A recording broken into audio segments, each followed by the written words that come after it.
Hi friends, ఈ వీడియోలో 2025 IPL కోసం ప్రతి టీం దగ్గర ఉన్న ది బెస్ట్ ఆల్రౌండర్స్ ఎవరు అనేది చూద్దాం. ఇక వీడియో స్టార్ట్ చేసే ముందు నాది ఒక చిన్న రిక్వెస్ట్. ఈ వీడియో పూర్తిగా చూసి మీకు నచ్చితే లైక్ చేయండి. ఇక నేను చెప్పబోయే ఈ ఆల్రౌండర్స్ ఖచ్చితంగా ఏదో ఒక పాయింట్ ఆఫ్ టైంలో ప్లేయింగ్ 11లో ఉండే ప్లేయర్స్. నెంబర్ 1 సిఎస్కేకి అయితే రవీంద్ర జడేజా, శివన్ దూబే, శామ్ కరన్ల రూపంలో ముగ్గురు గండ ఆల్రౌండర్స్ ఉన్నారు. ఇక ఇందులో రవీంద్ర జడేజా అయితే వరల్డ్లోనే one of the best allrounder. Jadeja అయితే ప్యూర్ బ్యాటర్గా, ప్యూర్ బౌలర్గా కనబడే ప్లేయర్. ఇక జడేజా ఫీల్డింగ్ అంటారా, తన ఫీల్డింగ్ గురించి ఎంత చెప్పుకున్నా తక్కువే. ఇతనైతే కళ్ళు మూసుకొని కూడా రన్అట్ చేసే ప్లేయర్. ఇక దూబే చూసుకుంటే పవర్ఫుల్ 6 హీటర్గా చెప్పుకోవచ్చు. ఇతనైతే స్పిన్నర్స్ బౌలింగ్ చేస్తున్నప్పుడు ఏదో చిన్నపిల్లలు బౌలింగ్ చేస్తున్నారు అన్నట్టు సిక్సెస్ స్కోర్ చేస్తాడు. ఇక దూబేని 11లో యాజ్ ఎ ఫినిషర్ లెక్క 6th బౌలింగ్ ఆప్షన్గా పెట్టుకోవచ్చు. ఇక శామ్ కరన్ అయితే సిఎస్కే బ్యాటింగ్ డెప్త్ పెంచే ప్లేయర్. ఇతను ఒక బౌలింగ్ ఆల్రౌండర్, బ్యాట్ కంటే బాల్తో ఎక్కువ కాంట్రిబ్యూట్ చేసే ప్లేయర్. నెంబర్ 2 డీసీకి అయితే ఆల్రౌండర్స్గా అక్షర్ పటేల్, ట్రిస్టన్ స్టబ్స్, అశుతోష్ శర్మ ఉన్నారు.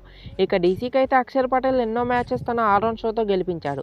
ఇక అక్షర్ కూడా జడేజా లాంటి ప్లేయరే. ఇక ట్రిస్టన్ స్టబ్స్ చూసుకుంటే డీసీకి లాస్ట్ టైం ఎలా బ్యాటింగ్ చేశాడో మనమే చూసాం. ఎన్నో మ్యాచెస్లో తన ఒంటరి పోరాటం మిగిలింది. అశుతోష్ శర్మ చూసుకున్న పవర్ఫుల్ 6 హీటర్గా చెప్పుకోవచ్చు. ఇతనైతే డీసీ 6th బౌలింగ్ ఆప్షన్గా యూజ్ చేసుకోవచ్చు. ఇతనైతే లాస్ట్ టైం పంజాబ్కి బాగానే పర్ఫామ్ చేశాడు. ఓవరాల్గా అయితే డీసీకి సాలిడ్ ఆల్రౌండర్స్ ఉన్నారు. నెంబర్ 3 ముంబై ఇండియన్స్కి అయితే హార్దిక్ పాండ్యా లాంటి గన్ ఆల్రౌండర్ ఉన్నాడు. ఇతనైతే ఒక మ్యాచ్ విన్నర్. ఇతనైతే మన టీమిండియా వరల్డ్ కప్ గెలవడంలో కీలక పాత్ర పోషించాడు. ఇంకా ఇప్పుడు హార్దిక్ డ్రీమ్ ఫామ్లో ఉన్నాడు. స్మార్ట్లో బౌలర్స్ని చితక్కొడుతున్నాడు. ఇతనే కాకుండా ఎంఐకి ఇంకా ఇద్దరు గన్ స్పిన్ ఆల్రౌండర్స్ ఉన్నారు. Will Jacks, Mitchell Santner. Mitchell అయితే బౌలింగ్ ఆల్రౌండర్. ఇతనైతే ఎంఐ నెంబర్ 8లో ఆడించే ఛాన్స్ ఉంది. విల్ జాక్స్ చూసుకుంటే బ్యాటింగ్ ఆల్రౌండర్. ఇతనైతే ఎంఐకి రోహిత్తో ఓపెన్ చేస్తాడని న్యూస్ కూడా గట్టిగా వినిపిస్తుంది. ఇతను బౌలింగ్ కూడా బాగానే చేస్తాడు. ఓవరాల్గా అయితే ఎంఐకి ఆల్రౌండర్స్గా మ్యాచ్ విన్నర్స్ ఉన్నారు. నెంబర్ 4 జీటీకి అయితే ఆల్రౌండర్స్గా Washington Sundar, Sherfane Rutherford, Glenn Phillips లాంటి ప్లేయర్స్ ఉన్నారు. ఇక జీటీకి అయితే the best allrounder Washington Sundar అని చెప్పుకోవచ్చు. ఇతనైతే left hand batsmen, right hand bowler. Sundar అయితే ప్రస్తుతం ఇండియాలో ఉన్న లీడింగ్ ఆల్రౌండర్స్లో ఒకడు. అండ్ టెక్నికల్లీ సౌండ్ ఉన్న బ్యాటర్. ఇంకా ఎంతో కంట్రోల్తో కూడా బౌలింగ్ చేయగలడు. ఇంకా షెర్ఫన్ రూథర్ఫర్డ్ని జీటీ టీంలో యాజ్ ఎ పేస్ బౌలింగ్ ఆల్రౌండర్గా ఆడించవచ్చు. ఇతనికైతే గేమ్ మీద చాలా అవేర్నెస్ ఉంది. ఇంకా ఇతను మిడిల్ ఓవర్స్లో స్పిన్నర్స్ని ఉత్కారేసే ప్లేయర్. ఇంకా గ్లెన్ ఫిలిప్స్ని జీటీ యాజ్ ఎ ఫినిషర్ లెక్క పార్ట్ టైం బౌలర్గా యూజ్ చేసుకోవచ్చు. గ్లెన్ ఫిలిప్స్ అయితే తన ఫీల్డింగ్తో ఎన్నో రన్స్ సేవ్ చేస్తాడు. జీటీకి అయితే ఈసారి స్ట్రాంగ్ ఆల్రౌండర్స్ ఉన్నారు. Number 5 KKR. ఇంకా కేకేఆర్కి అయితే ఆల్రౌండర్స్గా నారాయణ్, ఆండ్రూ రసెల్, వెంకటేష్ అయ్యర్ లాంటి ప్లేయర్స్ ఉన్నారు. ఇక నారాయణ్ అయితే యాజ్ ఓపెనర్ లెక్క వచ్చి ఏం చేశాడో మీరే చూశారు. బౌలింగ్ అంటారా, మీకే తెలుసు. ఆండ్రూ రసెల్ గురించి కూడా పెద్దగా చెప్పనవసరం లేదు.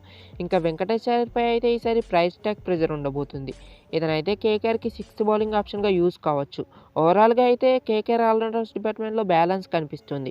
నెంబర్ 6 ఎల్ఎస్జీకి అయితే ఈసారి ఆల్రౌండర్స్ డిపార్ట్మెంట్ కాస్త వీక్గా కనిపిస్తుంది. వాళ్ళకైతే మ్యాచ్లో ఉండే ఆల్రౌండర్స్ చూసుకుంటే షాబాజ్ అహ్మద్, అబ్దుల్ సమద్, మిచెల్ మార్ష్ ఉన్నారు. అయితే ఎల్ఎస్జీకి మిచెల్ మార్ష్ ఒక్కడే ఎక్స్పీరియన్స్ ఉన్న ప్లేయర్. మిగతా ఇద్దరు ఆల్రౌండర్స్కి అంత ఎక్స్పీరియన్స్ లేదు. ఇక ఈ ప్లేయర్స్ ఎప్పుడు వాళ్ళకున్న పొటెన్షియల్కి పర్ఫామ్ చేయలేదు. ఎనీవే ఎవరిని కూడా తక్కువ అంచనా వేయద్దు. నెంబర్ 7 పీబీకేఎస్కి అయితే మెయిన్ ఆల్రౌండర్స్గా Marcus Stoinis, Azmatullah, Omarzai, Glenn Maxwell ఉన్నారు. ఈ ముగ్గురు ఆల్రౌండర్స్ అయితే మాస్ ఆల్రౌండర్స్గా చెప్పుకోవచ్చు. మెయిన్లీ మార్కస్ స్టోయినిస్ అయితే లాస్ట్ టైం సీఎస్కే ఫ్యాన్స్ని ఎలా సైలెంట్ చేశారో మీరే చూశారు. మ్యాక్స్వెల్ కూడా సేమ్ కైండ్ ఆఫ్ ప్లేయర్. ఇక అజమదుల్లా, ఓమ్రాజ్ చూసుకుంటే ఒక genuine medium fast bowler, plus ఇతను మిడ్ ఆర్డర్లో బ్యాటింగ్ చేస్తాడు. ఈ అఫ్ఘాన్ ప్లేయర్ అయితే రీసెంట్ గేమ్స్లో రన్ స్కోర్ చేశాడు. ఇక పంజాబ్కి అయితే ఆల్రౌండర్స్ డిపార్ట్మెంట్తో ఎటువంటి డోకా లేదు.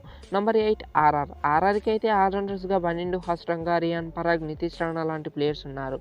ఇక ఈ ముగ్గురు ప్లేయర్స్ అయితే మంచి బ్యాలెన్సింగ్ ఆల్రౌండర్స్. టీంకి ఏం చేయడానికైనా సిద్ధంగా ఉంటారు.